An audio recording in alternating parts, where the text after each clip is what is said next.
Ok, ben bonjour à vous toutes et à vous tous, frères et sœurs. J'espère que vous allez bien depuis dimanche dernier qu'on s'est parlé via la vidéo. Nous, chez nous, tout le monde va bien, on se porte bien. Et Dieu nous préserve de toutes choses actuellement. Et je crois que à travers cette pandémie, il est en train de nous mettre aussi chacun de côté afin qu'on puisse réfléchir tous à notre avenir et pour certaines personnes qui puissent se tourner enfin vers le Seigneur, qu'ils puissent comprendre les choses. Euh, En temps de confinement, je pense que certaines personnes commencent à réfléchir sur Jésus, sur le Seigneur, sur notre Seigneur et Sauveur que nous avons là. Alors moi j'ai un petit message aujourd'hui, c'est la toute puissance de Dieu. Et je pense que par ces temps qui sont un peu difficiles en ce moment, eh ben, il veut nous rassembler, nous ses brebis, tout simplement, parce que il veut nous instruire et nous préparer à son retour. Les desseins de l'Éternel subsistent toujours, et les projets de son cœur de génération en génération, c'est important ça, qu'il permette tout cela de génération en génération. Pour ça, j'aurais voulu qu'on aille lire le psaume 33 dans nos Bibles Ostval. Donc le psaume 33 avec le verset 12 et 13. Donc je me répète, psaume 33, donc versets 12 et 13. Donc heureux la nation dont l'Éternel est le Dieu, le peuple qui s'est choisi pour héritage. L'Éternel regarde des cieux, il voit tous les enfants des hommes. Eh oui, il nous voit partout. Exactement, il nous surveille, il nous regarde actuellement. Donc il faut qu'on continue à persévérer dans la parole. Il faut que nous préparons encore notre cœur. Dieu appelle à sa gloire aussi, à vivre dans la pureté, dans la marche, une marche en nouveauté de vie selon sa parole surtout. Et il faut qu'on soit toujours à la recherche de son royaume éternel et de justice, de paix. Persévérons, frères et sœurs, dans le chemin étroit qui nous mène justement à la vie éternelle.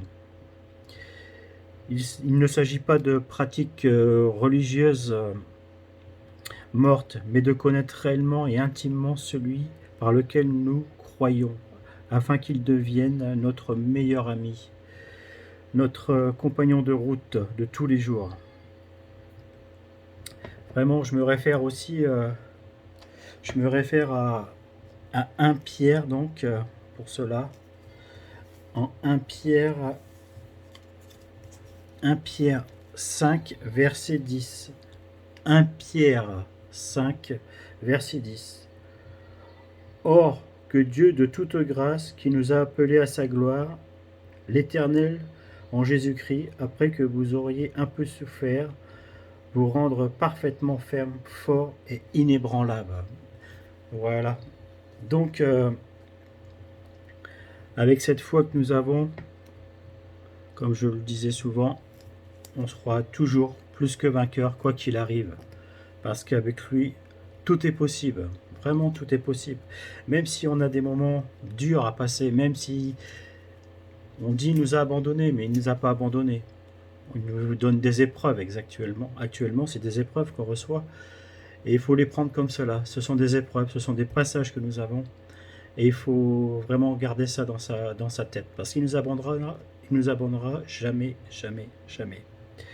Vraiment, soyons dans la joie aussi, dans la quiétude qu'il faut être aussi. La parole est vivante. Elle brise le joug du mensonge. Euh, Franchement, elle est vraiment très forte cette parole. Et il faut vraiment en prendre soin et surtout l'exécuter promptement, parce que c'est important de lire, mais c'est aussi important de faire ce qui est écrit aussi.